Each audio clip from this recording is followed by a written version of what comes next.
En el capítulo anterior, el nacimiento de la Segunda República. En 1930, el poder de la monarquía se encuentra agotado. Tras la abdicación del rey Alfonso XIII, se forma el gobierno republicano. Comienzan los cambios en las estructuras político-sociales y la nueva Constitución sienta las bases de la Segunda República. La resistencia al nuevo orden no se hace esperar.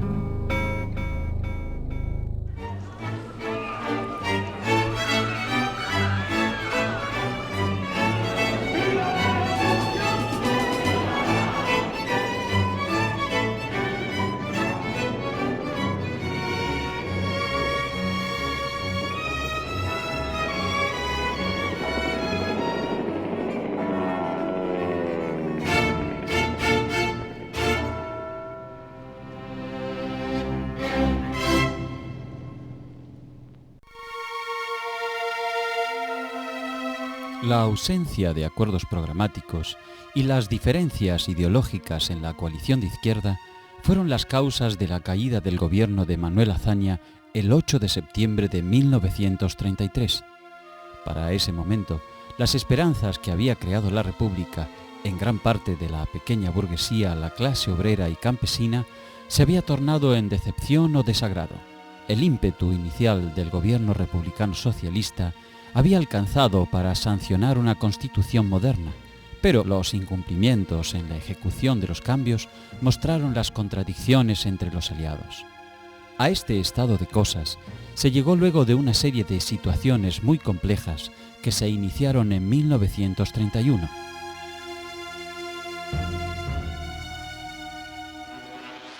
La Constitución de 1931 había sido rechazada por la derecha en su conjunto, que la consideraban sectaria, muy izquierdista, sobre todo anticlerical, socializante, pero también por el centro republicano, por los progresistas del presidente de la República, por el Partido Radical, puesto que apreciaban en ella una serie de componentes izquierdistas de carácter socialista que no admitían.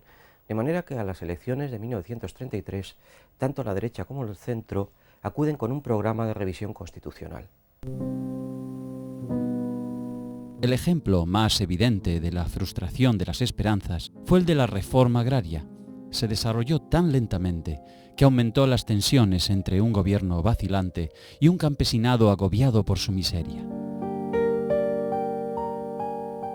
La represión a las protestas fracturó en forma definitiva muchos apoyos políticos de Azaña, y los socialistas tomaron distancia del gobierno republicano. El choque fue tan profundo que abrió un frente de conflicto en el propio seno del PSOE. Desde el Pacto de San Sebastián en 1930, Indalecio Prieto, su líder, sostenía una posición pactista con los partidos republicanos. La Central Sindical Socialista, la UGT, en cambio, impulsaba cambios más profundos y radicales. Los problemas surgidos con la reforma agraria incrementaron esas discrepancias que se harán más profundas en el tiempo. Es curioso que, por lo que yo he visto, el campesinado comienza a afiliarse a los sindicatos a partir de finales de los años 20 y a partir de los años 30, y no lo hace a través de la CNT, sino de la Federación Nacional de Trabajadores de la Tierra, que estaba controlada, por ejemplo, en el caso de Valencia, por Pedro García, que era un sindicalista fundamentalmente de Alcira, y allí estaban los agricultores. Es decir, la movilización sindical que se realiza en España a partir fundamentalmente de los años 30, la hará la Federación Nacional de Trabajadores de la Tierra. La CNT tiene poca gente, mal organizada. A su vez, la reforma educativa, que restó espacio a las congregaciones religiosas, lanzó a la jerarquía eclesiástica católica en contra de los republicanos. Otro de los frentes de conflicto fue el militar, donde la reforma promovida por el ministro de la Guerra, Manuel Azaña, despertó muchos recelos en los grupos conservadores del ejército, preocupados por el crecimiento del movimiento obrero y la aprobación de la autonomía catalana que profetizaba, en su opinión, la desintegración de España. El frustrado golpe del general José Sanjurjo en 1932 no hizo otra cosa que demostrar ese estado de ánimo.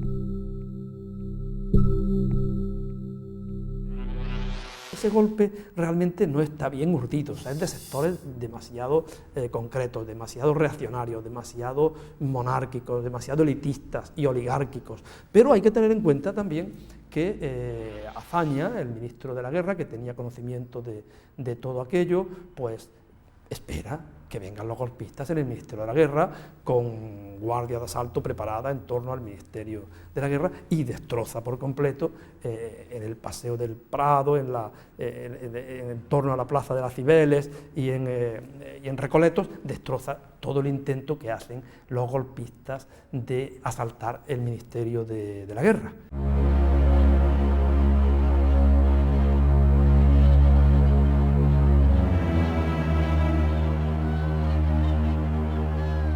A mediados de 1933, la situación social y política se había tornado compleja. La economía estaba perjudicada por los efectos de la depresión mundial que se hacían sentir en España. Se extendían el paro forzoso y los conflictos sociales.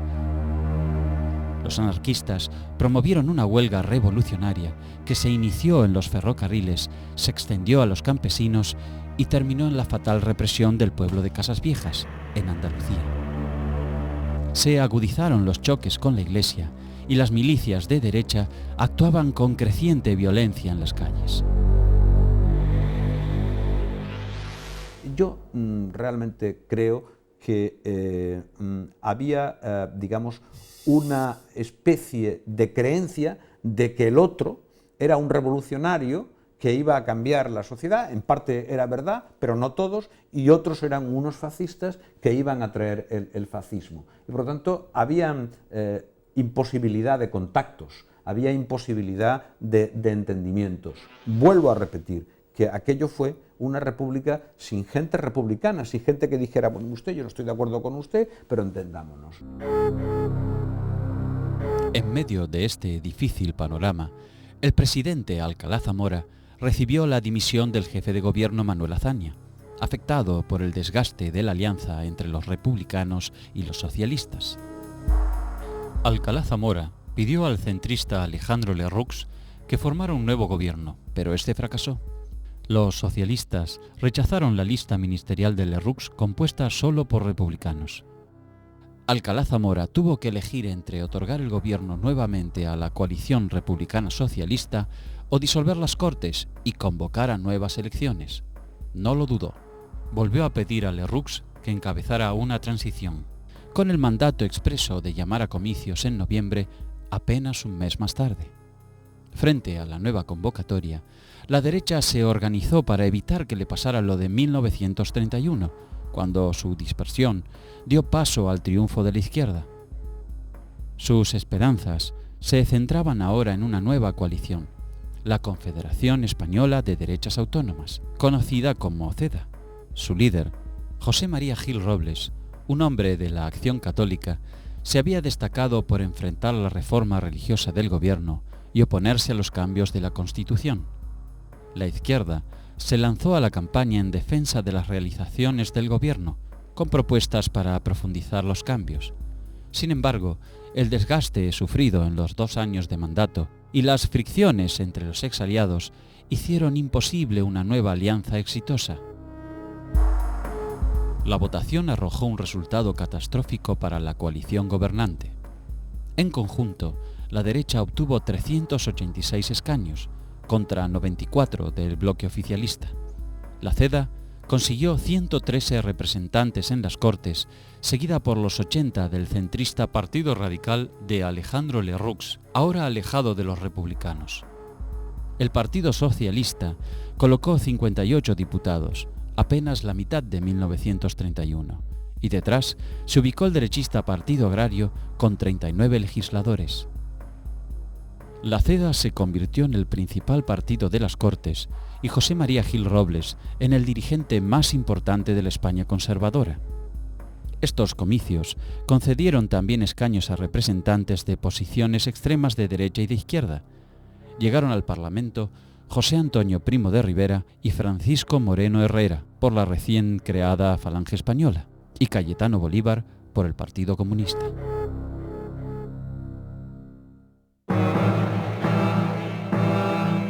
El bloque republicano había sufrido un descalabro por sus peleas internas, el descontento de sectores independientes y la apatía de la militancia socialista y la inhibición electoral anarquista. Tras la derrota electoral, la izquierda se radicalizó convencida de que detrás de Gil Robles se escondía la amenaza del fascismo, triunfante en varios países de Europa.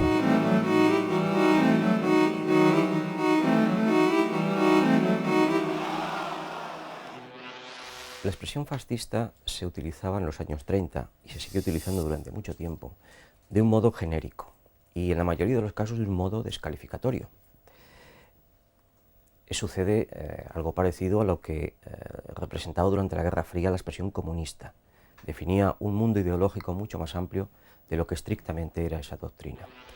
José María Gil Robles no era un fascista, era un conservador autoritario, similar, en cierta forma, a lo que podía ser el canciller Dollfuss en Austria o Salazar en Portugal, es decir, formaba parte de una generación de conservadores que habían renunciado al régimen liberal parlamentario, que contemplaban los aspectos más duros de la política conservadora y que veían en el fascismo una opción instrumental que podía ayudar a combatir a la izquierda. Pero ellos personalmente no eran fascistas, no mostraban una adscripción al fascismo, entre otras cosas porque el fascismo tenía aspectos contrarios a la doctrina católica, no digamos ya el nazismo, que ellos rechazaban abiertamente. De manera que los calificativos, el calificativo de fascista aplicado a Gil Robles es un calificativo que le colgó la izquierda. El presidente, Niceto Alcalá Zamora, se negó a entregar el gobierno a Gil Robles, pese a que la Confederación había logrado la mayoría. Encomendó la gestión al jefe del Partido Radical, Alejandro Lerroux, que también había cosechado una buena porción de los votos. La CEDA no logró ningún ministerio y Gil Robles quedó a la espera de una ocasión más propicia para acceder al poder. El núcleo del conflicto es que el Partido Radical es un partido que, manteniendo la lealtad a la República, intenta rectificar su rumbo, pero para rectificarlo necesita el apoyo de un partido que no es leal a la República y que no entiende que la República necesite una rectificación, sino que lo que entiende es que todo lo que se ha hecho en el bienio anterior se desmonte y se comience otra política. Entonces, va a haber un conflicto permanente entre el Partido Radical y la CEDA, a ver quién es el que orienta a la República. Eso da lugar a una gran inestabilidad gubernamental, a una incapacidad para promover políticas unitarias, eficaces, de derecha, pero eficaces. Es un conflicto permanente entre ellos. La CEDA, además, anuncia claramente cuál es su propósito. Primero, apoyar a Lerroux en el Parlamento, después colaborar con Lerroux dentro del gobierno y luego sustituir a Lerroux. El nuevo gobierno surgía del centro-derecha que se había opuesto a los cambios promovidos durante el bienio republicano socialista. Muchas de las reformas fueron detenidas y otras eliminadas. Se sancionaron decretos que privaron de tierras a los campesinos y asentados. Los propietarios del campo volvieron a ser dueños y señores de la situación. Bajaron los salarios y dejaron sin trabajo a los obreros sindicalizados. Esta política agraria provocó numerosas huelgas campesinas. La crisis económica aumentó la movilización y conflictividad social. Fue derogada la ley de congregaciones religiosas. La Iglesia volvió a las escuelas y recuperó parte de sus bienes. Se aprobó una ley de amnistía para los conspiradores derechistas de 1932, entre ellos el antiguo jefe de la Guardia Civil, general José Sanjurjo, y se les permitió ocupar importantes cargos militares. Crecieron los enfrentamientos con la Generalitat de Cataluña, presidida ahora por Luis Companys, por haber fallecido Macià. El nuevo Parlamento se opuso a la aprobación del Estatuto de Autonomía del País Vasco. La política de Lerroux acentuó los antagonismos en la sociedad española. El Partido Socialista y la UGT pasaron a ser dirigidos por el exministro de Trabajo, Francisco Largo Caballero, quien, tras la derrota electoral, promovió una fuerte radicalización ideológica. Las razones de la inquietud obrera se fundaban en el empeoramiento de las condiciones laborales y en sucesos internacionales como la subida de Hitler al poder en Alemania, la violenta represión a obreros en Austria, que incluyó combates con el ejército casa por casa, y la creciente presencia de acciones de provocación de la ultraderecha en Francia. Largo Caballero se había convencido de que la democracia parlamentaria ya no ofrecía alternativas a la clase obrera y que el fascismo pronto tomaría el poder en Madrid. Cuando Largo Caballero alcanzó el control, los diputados socialistas abandonaron sus escaños en las Cortes y empezaron a preparar una insurrección general revolucionaria. El proceso de radicalización fue tan intenso que un dirigente moderado como Indalecio Prieto proclamó en febrero de 1934 en el Cine Pardiñas de Madrid: hágase cargo el proletariado del poder y haga de España lo que España merece. Para ello no debe titubear y si es preciso verter sangre, debe verterse.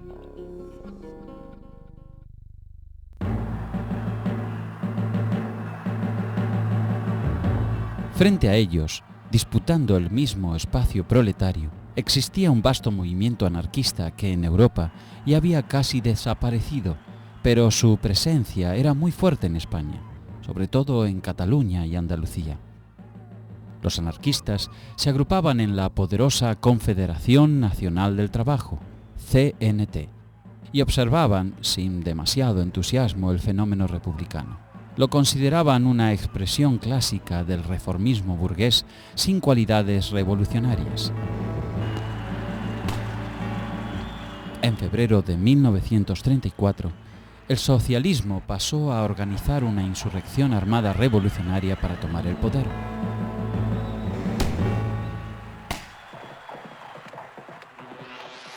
Las circunstancias en las que la izquierda animó un levantamiento de carácter armado contra el régimen constitucional que había establecido la propia izquierda, puesto que la Constitución de 1931 era obra fundamentalmente de una coalición de centro-izquierda,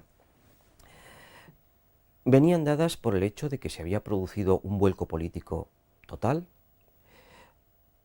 que ellos consideraban que la entrada de la CEDA en el poder, un partido que veían como fascista o al menos como monárquico, deslegitimaba al propio poder republicano y que por lo tanto las organizaciones obreras y los partidos de izquierda tenían que intervenir para frenar no ya el rumbo de derechización de la República, sino la propia desaparición de la República y el establecimiento de un sistema de dictadura de extrema derecha. De manera que ellos se veían plenamente legitimados en nombre de la democracia republicana para provocar una insurrección contra el sistema constitucional republicano que ellos veían en manos de las fuerzas antirrepublicanas. Septiembre fue pródigo en incidentes políticos, como el descubrimiento de un arsenal en Asturias, el transporte de armas en el barco Turquesa y el tiroteo a una concentración juvenil derechista, entre muchos otros. Lerroux, que había abandonado el gobierno en abril en manos de uno de sus partidarios, Ricardo Samper, volvió a asumir la presidencia en octubre, pero esta vez incluyó en su gabinete a 3 ministros de la CEDA. Era la chispa que desataría el incendio. La insurrección tal como se prepara desde los organismos centrales del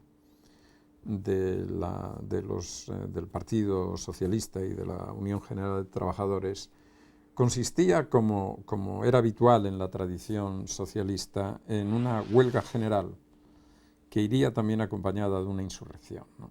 Lo que pasa es que en este caso la insurrección, aunque se habían buscado apoyos militares, se había confiado a unas milicias que en principio se debían haber preparado durante todo el año anterior, se debían haber entrenado, debía haber habido un reparto de armas, se debían haber armado, etc. Y entonces se esperaba que el día que la CEDA entrara en el gobierno, se comunicara una orden a todas las organizaciones socialistas para que simultáneamente se iniciara la huelga general y la insurrección armada, pensando que dentro de los cuarteles había suficientes militares implicados en la acción como para que los cuarteles se abrieran y los soldados se sumaran a la insurrección. En la madrugada del 5 de octubre, el Comité Revolucionario Socialista cursó las órdenes para el comienzo de la huelga armada revolucionaria. Fue una decisión apresurada. La UGT había estrechado vínculos con comunistas y anarquistas en previsión de una medida semejante, pero esos acuerdos aún no estaban firmes. La Central Obrera Anarquista, la CNT, no se plegó a las protestas y los comunistas lo hicieron con demora. Solo en Asturias hubo verdadera unidad obrera campesina y se dieron las condiciones para gestar un movimiento revolucionario. El movimiento adquirió también cierta trascendencia en el País Vasco y en Cataluña. En este último caso, su significado fue distinto y la rebelión fue provocada básicamente por la acción del nacionalismo de izquierda. Las elecciones municipales de enero habían dado el triunfo a la izquierda en Cataluña, pero la Generalitat tropezó con la obstrucción del Gobierno de Madrid. El Tribunal Constitucional anuló la ley de contratos de cultivo sancionada por el Parlamento de Cataluña, que favorecía a pequeños productores y arrendatarios. Con las Cortes cerradas, el Gobierno y la Generalitat pactaron un texto de compromiso que fue aprobado por el Parlamento catalán. Sin embargo, chocó con la obstrucción de la CEDA y la patronal agraria del Instituto Agrícola Catalán de San Isidro. Desde el cambio de signo político en el gobierno central, las diferencias entre Madrid y Barcelona no dejaron de acentuarse. Por esa razón, el 6 de octubre, Companys proclamó el Estado catalán dentro de la República Federal Española. Era un desafío a un gobierno central que no respetaba la autonomía y no contó con el apoyo de la CNT, el movimiento obrero mayoritario en Cataluña. El general Domingo Batet, máximo jefe militar en Cataluña, derrotó la insurrección el día 7. Los miembros del gobierno autónomo fueron encarcelados y el estatuto autonómico suspendido. Según el historiador Albert Balcells, el gobierno Companys se hizo destituir por la fuerza en lugar de dimitir sin resistencia. Procurando el mínimo de bajas y por lo tanto el mínimo de rencores, el gobierno Companys pensó que la suspensión a la autonomía era preferible a verla devaluada y que la negativa a colaborar en esta devaluación y en la represión era la manera de precipitar el retorno a la autonomía y a la democracia en unas condiciones de efectividad y dignidad aceptables. En Madrid se declaró la huelga, pero la acción de unas mal organizadas milicias socialistas fue un fracaso. La huelga general tiene un gran seguimiento en muchas capitales durante esos días de octubre. En Madrid estuvieron más de 2 semanas en huelga. La cuestión para el fin del movimiento era que la huelga por sí misma no producía una revolución. Una huelga es una huelga. Y entonces el problema consistió para los objetivos de la empresa, consistió en la actuación de las milicias y en la respuesta de los militares supuestamente implicados en la acción insurreccional.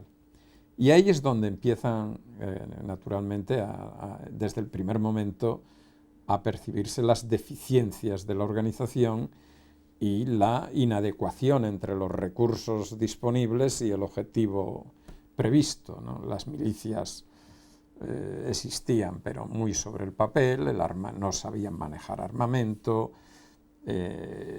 Los juicios que después se hacen sobre las milicias socialistas son muy significativos porque nadie sabe qué tiene que hacer, hay una ametralladora escondida, no se sabe dónde, se va por la ametralladora pero no se sabe montar. Es decir, que que eso es un fiasco completo y los cuarteles no se abren. Los militares implicados no aparecen por ninguna parte.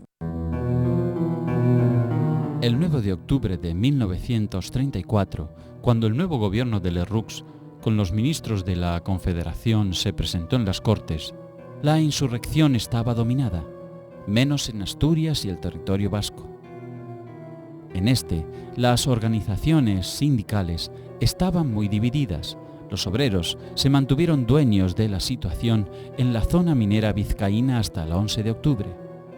En Asturias, una región dominada por los socialistas, la rebelión persistió hasta el 20 de octubre. Se creó una verdadera organización política y social revolucionaria, cuyo ejemplo sorprendió a España y a Europa. Alrededor de 20.000 personas empuñaron las armas para apoderarse de las cuencas mineras y de la ciudad de Oviedo. Funcionó la conexión entre socialistas, comunistas y anarquistas, y existió un liderazgo efectivo ejercido por los socialistas González Peña y Belarmino Tomás.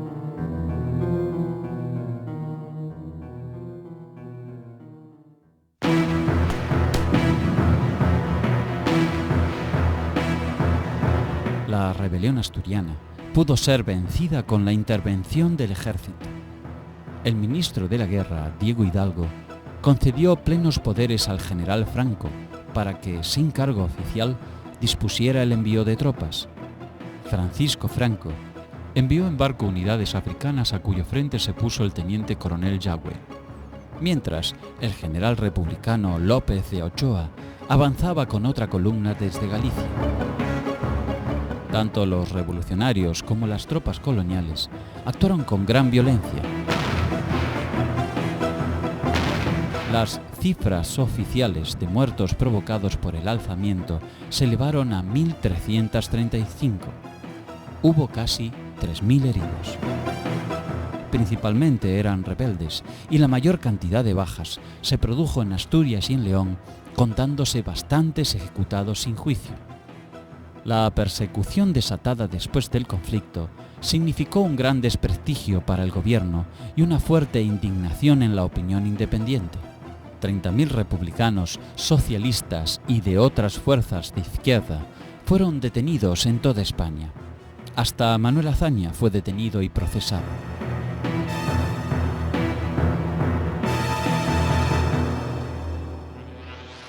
El encarcelamiento de Azaña a raíz de la Revolución de Octubre fue básicamente una venganza y un reflejo defensivo por parte del gobierno. Azaña se encontraba en Barcelona por motivos particulares cuando estalla la revolución y bueno, es detenido y encarcelado en un buque y se le pretende iniciar un proceso. En el conjunto de las políticas represivas que preconiza la derecha, el proceso Azaña debía tener una resonancia especial, puesto que se le consideraba el responsable de las políticas revolucionarias del primer bienio y se le veía como el jefe moral de la revolución, por así decirlo. Lo que pasa es que en el momento en que hay que iniciar las acciones legales, se comprueba que Azaña no tiene ninguna responsabilidad y por lo tanto es imposible perseguirle. ¿Qué consigue con ello la derecha?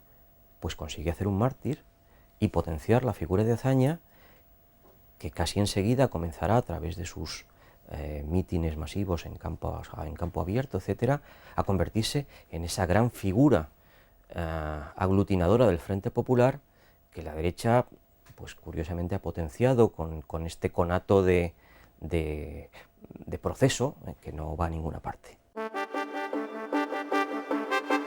Se dictaron 20 condenas de muerte y otras 1.000 quedaron en espera, mientras se multiplicaban las peticiones de clemencia y centenares de personas continuaban en la cárcel.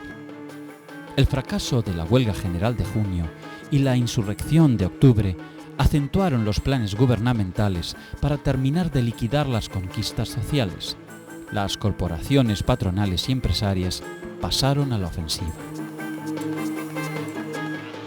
Esa reacción revolucionaria del PSOE contra un gobierno parlamentario, de base parlamentaria, legítimo, eso sienta un precedente pésimo. Porque las derechas se van a sentir también autorizadas después a levantarse contra un gobierno parlamentario, legítimo, salido de las urnas en el 36. De manera que yo creo que ese es el peor efecto. Pero hay otros efectos pésimos también. La represión generalizada que el gobierno de Lerroux desata. En la clausura generalizada de centros obreros, la detención masiva de dirigentes obreros en toda España, la destitución masiva de ayuntamientos de izquierda, eso también es nefasto. El debate sobre las penas a los rebeldes dividió al gobierno. Alejandro Lerroux y José María Gil Robles se pronunciaron por las condenas a muerte. Pero el presidente de la República, Niceto Alcalá Zamora, les recordó que medidas similares no fueron usadas contra el general Sanjurjo y los conspiradores de derecha cuando se rebelaron en 1932. La discusión llevó a una votación de los ministros en el gabinete y la mayoría se pronunció por una amnistía. Los representantes de la CEDA, indignados, retiraron el respaldo al gobierno de Lerroux. Las políticas de represión aplicadas por el gobierno a partir de octubre de 1934 fueron interpretadas por los partidos derechistas como unas políticas débiles.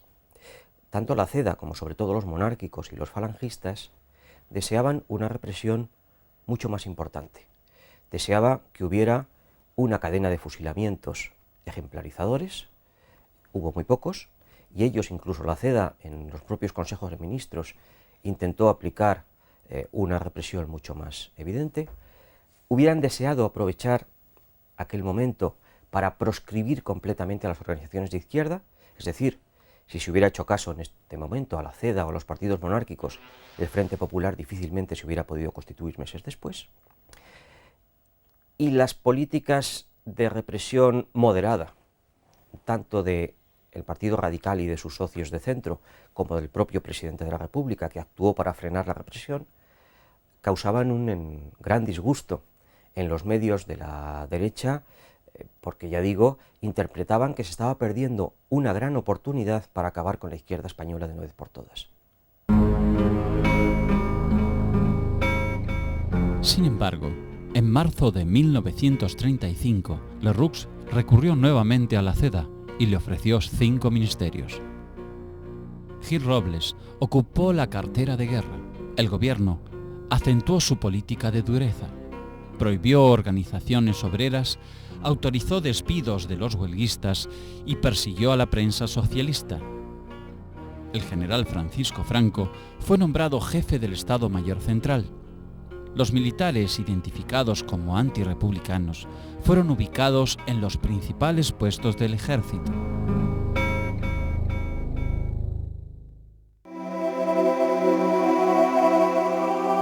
Tras el fracaso de la huelga general y la insurrección de 1934, las agrupaciones de derecha parecían dominar con holgura la política española.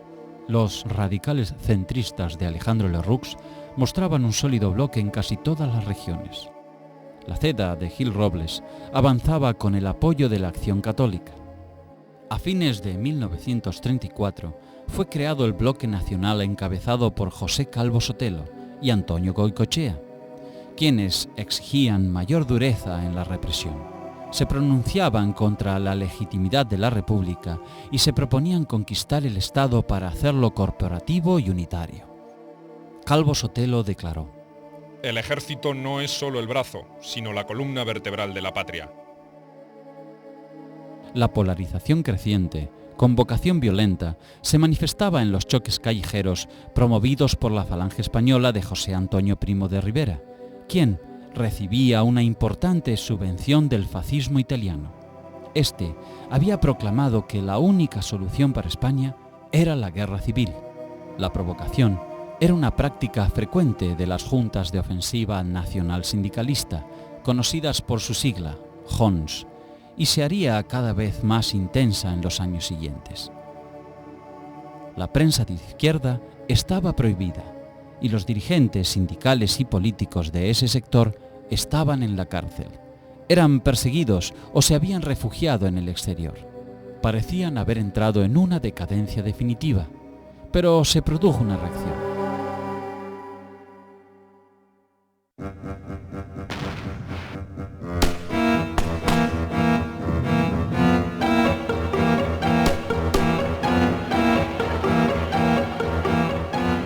La represión extremadamente dura, las condenas de los tribunales militares y algunas ejecuciones erizaron la sensibilidad general y desembocaron en protestas masivas. Se formaron comités de apoyos a las víctimas de la Revolución de Octubre de 1934. Una ola de solidaridad recorrió las ciudades de España. Los partidos republicanos y los de izquierdas se movilizaron contra la pena de muerte y por la libertad de los presos políticos. También protestaron intelectuales como Miguel de Unamuno, Antonio Machado, Azorín, Gregorio Marañón, Juan Ramón Jiménez, Ramón María del Valle Inclán, entre otros, y hasta algunas primeras figuras de la Iglesia, como el cardenal catalán Francesc Vidal i Barraquer. Esa presión, que obligó a dictar una amnistía, dejará huellas de resentimiento en el oficialismo. El Partido Radical de Lerroux y la CEDA convivirán en el gabinete, pero los mutuos reproches y recelos harán imposible un nuevo frente electoral como el que le dio la mayoría en las Cortes y el gobierno en 1933. La crisis política de la coalición radical CEDA consiste en que después de octubre la CEDA pretende incrementar paulatinamente su fuerza en el gobierno. De manera que si tenía 3 ministros, 5, y además en las políticas de rectificación de la República, convertirlas ya en políticas claramente de desmontaje de toda la legislación republicana. O sea, la CEDA pretende, en un primer momento, constituirse en fuerza hegemónica de esa coalición, dictando ella las políticas a seguir. Por tanto, reforma de la reforma agraria, devolución a los militares más africanistas del poder dentro del ejército, suspensión de la sustitución de la enseñanza religiosa y que no se volviera nunca más a hablar de ese tema. Las dificultades del gobierno de derechas fueron aprovechadas por la izquierda. La actividad revanchista de Lerroux y sus aliados tras las rebeliones armadas terminaron por sumarles puntos a la oposición. Los republicanos acordaron reunificarse y propusieron una alianza con el Partido Socialista, pero sin los comunistas. El socialismo, que era el partido más numeroso, estaba dividido en ese punto. Largo Caballero quería una alianza de clase con los comunistas, mientras que los representantes de los sectores partidarios centristas, Indalecio Prieto y Julián Besteiro, veían con más simpatía la repetición de la convergencia de 1931 con los republicanos. El Partido Comunista promovía la constitución de un Frente Popular, de acuerdo con la estrategia alentada desde la Unión Soviética. Para Moscú, la opción principal de la nueva época era democracia contra fascismo.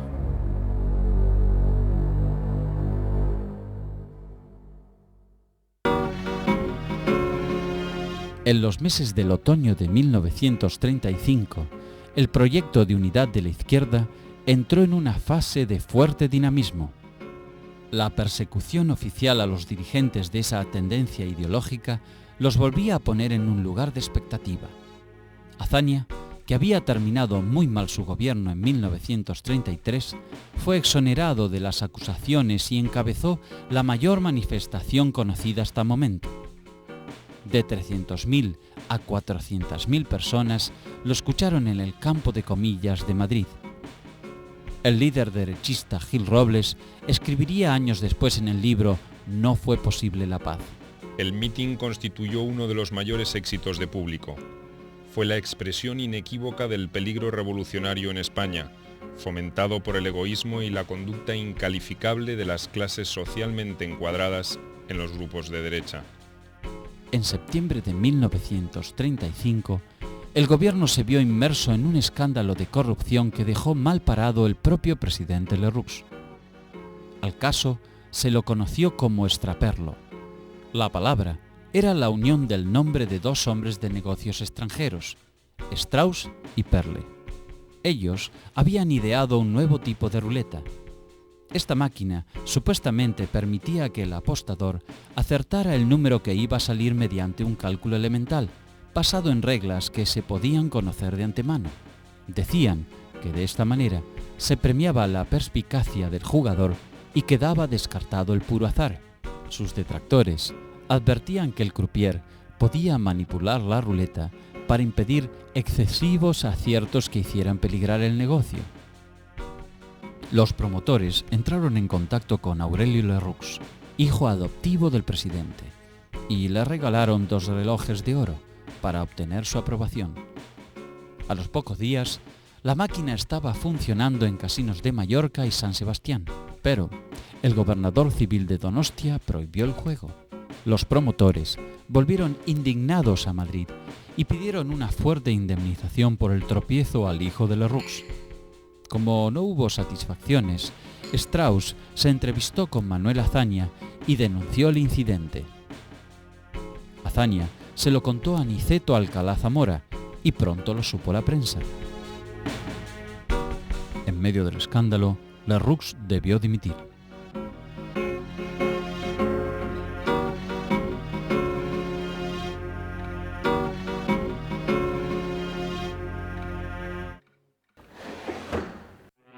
La política de Gil Robles en el año 35, esa parte de esta contrarreforma, consiste en ir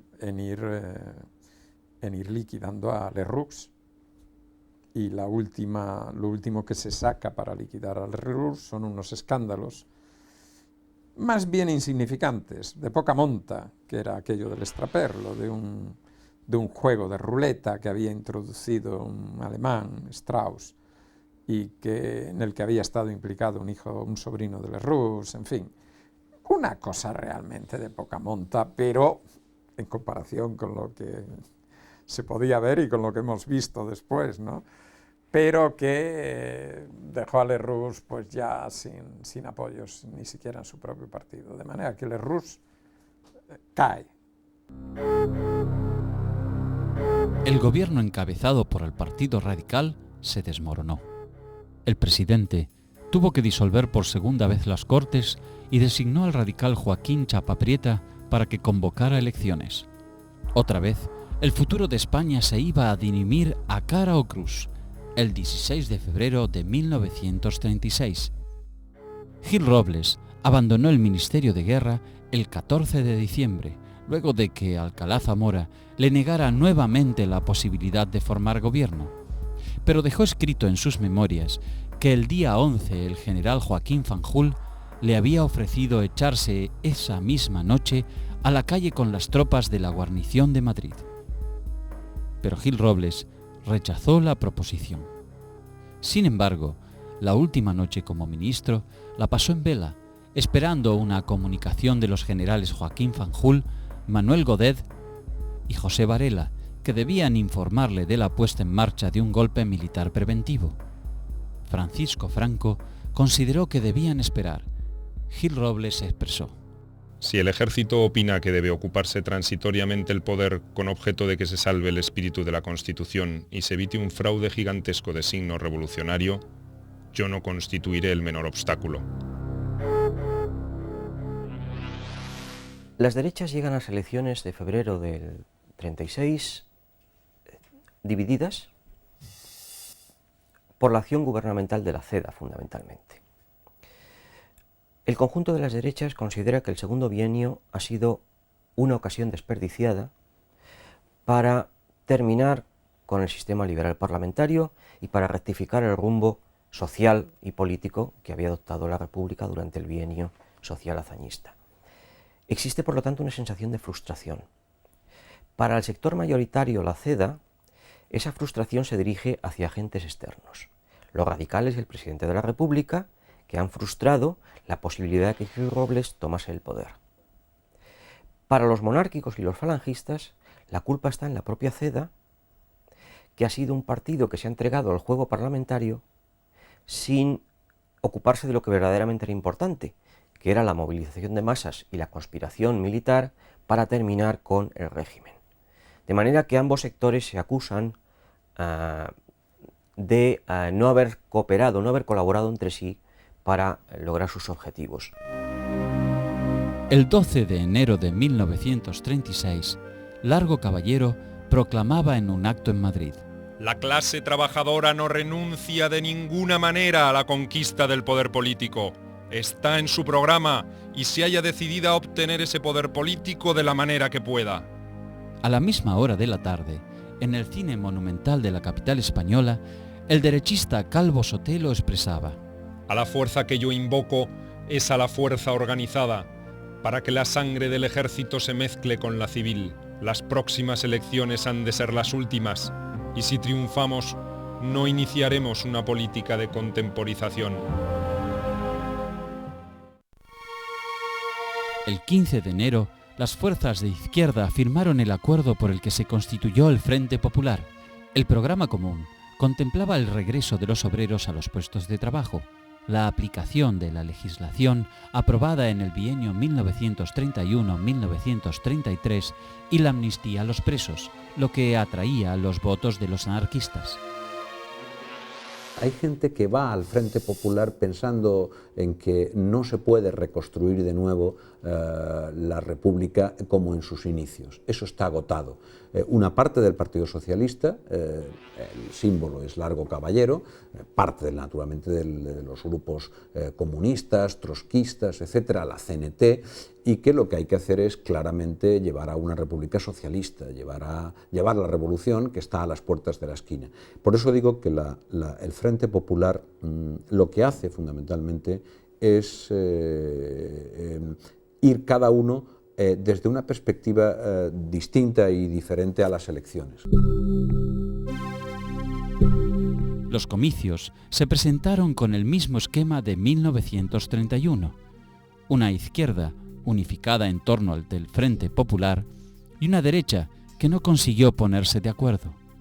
La campaña fue extremadamente violenta y mostró que España iba camino a dividirse en dos bloques antagónicos y excluyentes. El bienio reformista de republicanos y socialistas se había cerrado en 1933 con una decepción del electorado, la fractura de su alianza y una derrota electoral. A principios de 1936, tras 2 años en el poder, los resultados de la acción que las derechas podían mostrar eran magros, y su futuro electoral se complicaba con la nueva desunión de sus fuerzas.